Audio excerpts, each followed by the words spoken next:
In August 2020, Kamala Harris was announced as Joe Biden's vice presidential running mate in the election. The announcement instantly pulled Harris further into the spotlight as it signified a historic first for the country. Here's the stunning transformation of Kamala Harris.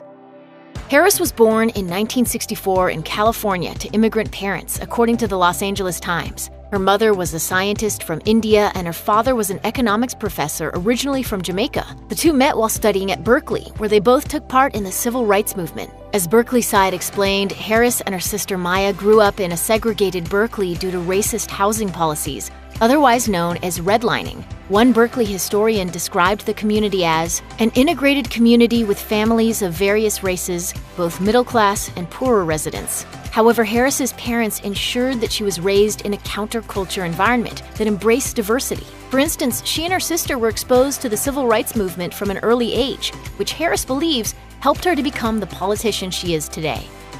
Even before Harris was born, her mother, Shyamala Gopalan, was both active in the civil rights movement and interested in learning about Black culture, according to the Washington Post. A family friend of Gopalan explained, her Indian culture, she held on to that, but I think they grew up as Black children who are now Black women. In Harris's autobiography, The Truths We Hold, she explained her Black sense of identity in more detail, saying, "My mother understood very well that she was raising two Black daughters. She knew that her adopted homeland would see Maya and me as Black girls, and she was determined to make sure we would grow into confident, proud Black women." She'd tell us, "Don't sit around and complain about things.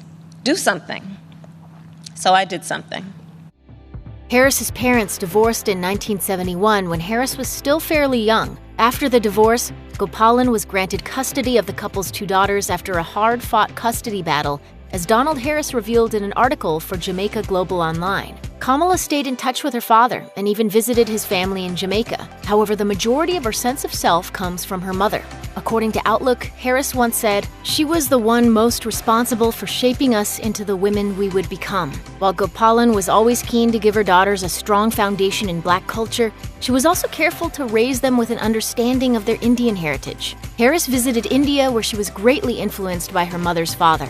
In September 2019, Harris wrote in an Instagram post, "Morning walks with him made me who I am today, and it's why I'm proud to launch our South Asians for the People community." As a child, Harris was raised not only to appreciate her biracial heritage, but also to understand the importance of education. Harris told Berkeley side, "Growing up, the first question asked of me at the dinner table was, 'What did you learn at school today?'" Harris went on to explain that her first grade teacher made a significant impact on her approach to learning. She revealed, "Mrs. Wilson had a profound effect on all of us and was deeply committed to her students." In a November 2019 Instagram post, Harris revealed that she kept in touch with Mrs. Wilson and even invited her to her law school graduation. Earlier in 2019, the senator announced on Twitter that she was part of a mural of women at Thousand Oaks Elementary School, where she was once taught by her beloved first grade teacher.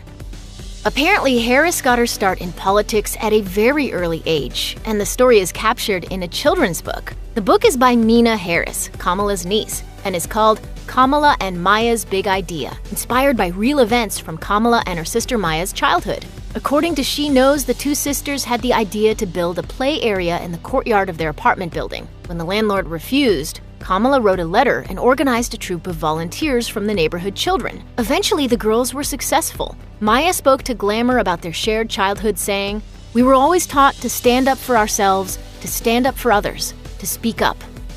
Harris eventually chose Howard University in Washington, D.C. for her undergraduate degree. According to the Washington Post, Harris chose Howard because she wanted to be surrounded by Black students, Black culture, and Black traditions at the crown jewel of historically Black colleges and universities. It was there that Harris no longer felt part of a minority. She explained, "When you're at a historically Black college or university, and especially one with the size and with the history of Howard University, it just becomes about you understanding that there is a whole world of people who are like you. It's not just about there are a few of us who many find each other." At Howard, Harris joined Alpha Kappa Alpha, the oldest historically Black sorority. There, she made friends with people who became like family, as she told USA Today. As she once said, "Howard very directly influenced and reinforced, equally important, my sense of being and meaning and reasons for being." After graduating from Howard University, Harris went on to obtain another postgraduate degree in law. She attended the University of California's Hastings College of Law, according to Forbes. Harris once recalled how she was leading a sort of double life at the time. Apparently, she was living with her sister Maya, who, at the time, was raising her newborn. While Harris has no children of her own, this experience of working full-time and helping to raise her niece may have helped her to understand the struggles that single mothers face. She gave Maya a shout-out for Mother's Day on Instagram, saying, "One invaluable gift she's given me is to show me what a phenomenal mother looks like." Harris has always been proud of her Black heritage, but it took her a little while to speak publicly about her mother's Indian heritage. As the Washington Post pointed out in 2019, many of Harris's close friends didn't initially realize the senator was of Indian descent. The executive editor of India Abroad explained, "It's only been in the last year or so that she's really come out and embraced this part of her heritage." One activist for Asian Americans and Pacific Islanders also commented on how Harris began to really embrace her Indian roots in 2018 and 2019, saying, "I'm so glad she has discovered her Indianness. It's sudden, but I absolutely love that it's happening. It's not something she has exhibited over the years."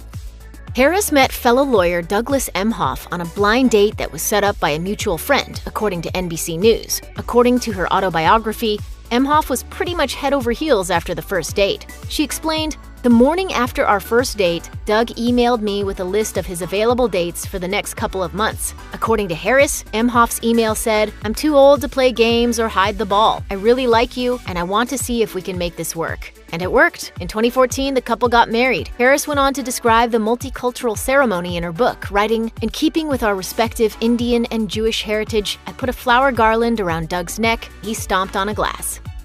When Harris and Emhoff got married in 2014, he already had 2 children from a previous marriage, and Harris became their stepmother, as she explained to Elle. Cole and Ella, Emhoff's children, were welcoming and friendly to Harris from the beginning. Harris shared, "They are brilliant, talented, funny kids who have grown to be remarkable adults. I was already hooked on Doug, but I believe it was Cole and Ella who reeled me in." According to Harris, the children decided to call her Mamala instead of stepmom. Certainly, Vice President will be great, but Mamala will always be the one that means the most. Over the years, the family has reportedly become incredibly tight-knit. Harris is now friends with Emhoff's first wife, and they even used to attend Ella's swim meets and basketball games together. In terms of Harris's career, she's risen through the ranks pretty quickly. After becoming a lawyer in 1990, she became an assistant district attorney in the Alameda County Prosecutor's Office. In 2003, she became the district attorney of San Francisco, becoming the first Black woman to ever have the role. In 2010, she won the election for California Attorney General by a margin of just 0.8%. According to Politico. During her time as district attorney and attorney general, Harris received both praise and criticism for her approach to the criminal justice system. As Vox points out, her prison diversion program and her racial bias training program for police officers were one-of-a-kind reforms. However, law professor Laura Bazelon claimed in the New York Times, Harris did not barter or trade to get the support of more conservative law and order types. She gave it all away. Still, Vox explained, Harris's supporters argue that these criticisms sell her short. In 2016, Harris became the first Indian-American United States Senator, beating out the experienced Loretta Sanchez, according to Business Insider. The Los Angeles Times commented that her win was a hugely significant step towards equal representation in U.S. Congress. Her victory came at a monumental time in U.S. politics. At her victory party, her supporters were apparently watching the TV as Trump edged his way closer to presidential victory. Harris used her victory speech as an opportunity to rouse her supporters for the coming years under President Trump. She said, "When we have been attacked and when our ideals and fundamental ideals are being attacked, do we retreat or do we fight?" I say we fight. This moment in Harris's past marked only the beginning of her campaign against Trump. Just 3 short years after becoming a U.S. Senator, Harris began a campaign to become the President of the United States. According to CNN, her campaign started off promising but turned difficult when she failed to gain traction with voters, lagging behind other candidates in both fundraising and the polls.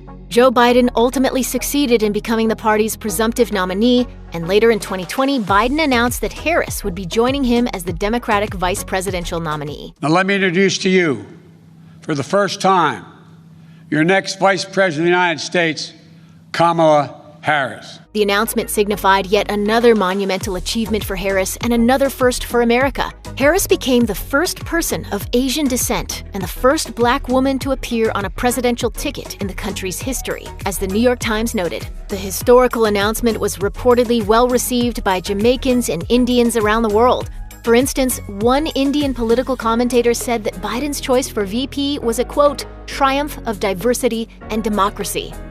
While Harris's presidential campaign for 2020 was unsuccessful, her place on the Democratic ticket shows that her political career is just getting started. Several political commentators have already suggested that Biden is gearing up for a 2024 campaign that sees Harris at the helm of the Democratic ticket. Some have even compared the vice presidential nominee with another history-making politician, Barack Obama. However, according to the Washington Post, Harris has no wish to be compared to former President Obama. In fact, she apparently once said in an interview that she would prefer to be judged on her own merits. Looking back at Harris's powerful, progressive upbringing, it's clear where her fierce sense of identity comes from. One thing's for sure, as her career continues, she's sure to continue making history and creating her own legacy.